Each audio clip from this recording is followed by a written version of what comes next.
perkenankan saya untuk melihat satu persatu slide yang sudah kita siapkan agar proses penyampaian paparan dan ekspos ini bisa berlangsung secara sistematis dan kepada kita semua bisa mengikuti secara berurutan prioritas-prioritas pembangunan yang sudah kita kerjakan.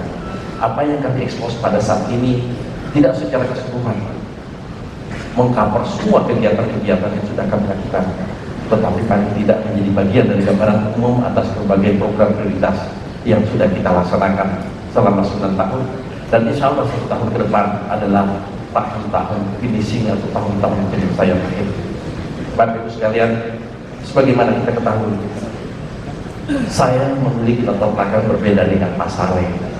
Kalau Pak Saleh adalah seorang prajurit yang sangat kita kagumi bersama, teruji integritas beliau, kedisiplinan, dan karir beliau di militer cukup mengagumkan, bahkan juga pernah menjadi pimpinan DPR atau ketua DPRD provinsi, menjadi bupati, dan selanjutnya mendampingi saya menjadi wakil gubernur atau calon wakil gubernur pada saat itu.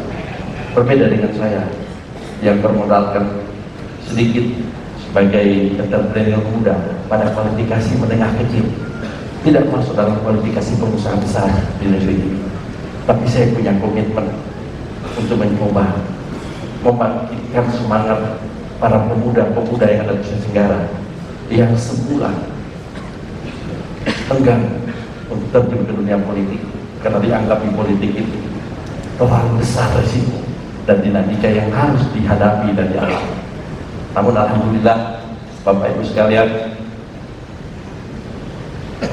saya bergerak selama 2 tahun mengelilingi 2000 desa di Sultra dengan modal orjen tunggal dan sedikit kemampuan menyanyi dangdut, didampingi oleh artis-artis dangdut lokal, berkeliling ngamen dari desa ke desa. Alhamdulillah dengan sebulan permohonan maaf saya harus mengalahkan senior saya dalam kompetisi pemilihan gubernur pada saat itu, yaitu yang saya hormati Bapak Ali Masih, sarjana hukum. Terpilihlah saya menjadi gubernur Provinsi Nusa Tenggara bersama Pak Saleh selaku wakil gubernur Provinsi Nusa Tenggara tahun 2008. Proses awal perubahan konstitusi negara kita dari pemilihan melalui perwakilan DPR ke pemilihan langsung.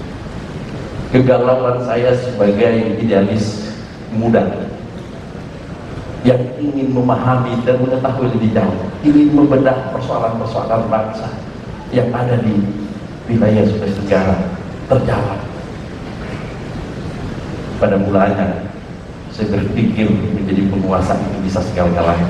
Ternyata Bapak Ibu sekalian, setelah saya melaksanakan tugas sebagai gubernur, apa yang saya rasakan tidak seperti yang saya pikirkan pada mula sebelum saya menduduki kedudukan jabatan tersebut.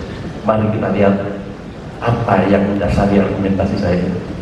Ternyata kepemimpinan dan kekuasaan itu harus kita laksanakan sesuai dengan mekanisme peraturan perundang-undangan, prosedur dan ketetapan serta sistem tata kelola di dalam bisa kita abaikan dan kita tidak boleh keluar dari koridor tersebut.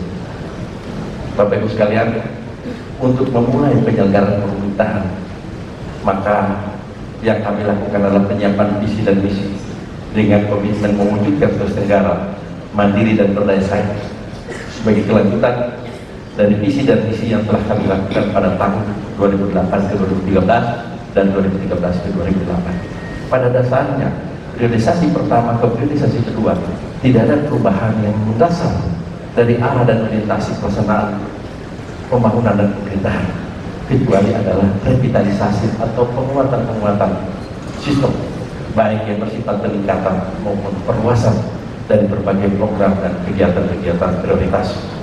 Ini adalah misi-misi strategi dan kebijakan yang kemudian kami bagi dalam 5 agenda utama, baik itu peningkatan kualitas sumber daya manusia, pembangunan ekonomi, revitalisasi pemerintahan daerah, kemudian pemantapan pembangunan budaya, infrastruktur kewilayahan, dan infrastruktur dasar.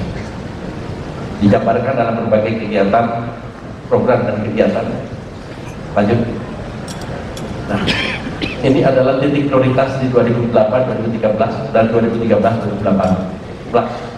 BOP, biaya operasional pendidikan dan cerdas suntraku pada saat itu, kemudian ditambahkan dengan pengiriman mahasiswa ke luar negeri sebagai bagian dari tindak lanjut program cerdas suntraku.